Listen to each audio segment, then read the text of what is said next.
1 Corinthians 12:26 says, if one part suffers, every part suffers with it. If one part is honored, every part rejoices with it. The other day I was talking with a friend of mine and she told me, I was driving home last night after work and on my way there, I just started sobbing.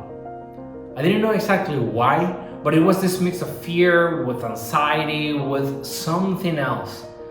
And the reality is that these are times of suffering.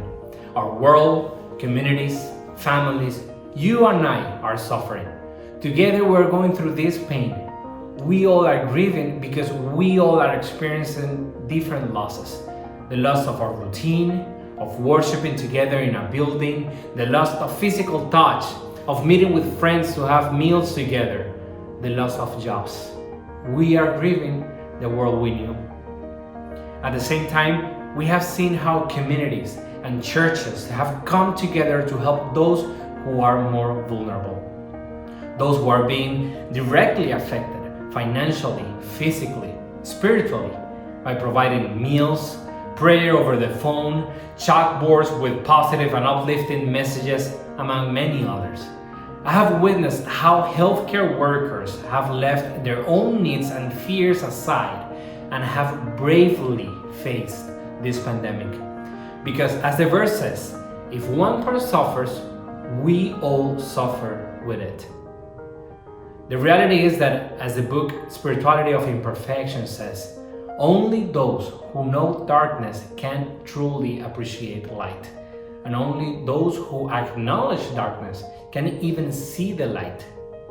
God wants us to embrace our torn self in order to accept whatever healing He has available for us to become whole. We won't be the same after this because we will be better. We will see the light. We're going to appreciate more the things we maybe took for granted before this pandemic, and we will treasure the lessons we are gaining from this. Right now, the church has the honor to fulfill its mission of sharing the gospel of Jesus in the most practical ways. We have the honor to connect with those who are in need and actively and creatively engage with them. From letting our neighbors know we're praying for them to providing food and basic needs for the elderly.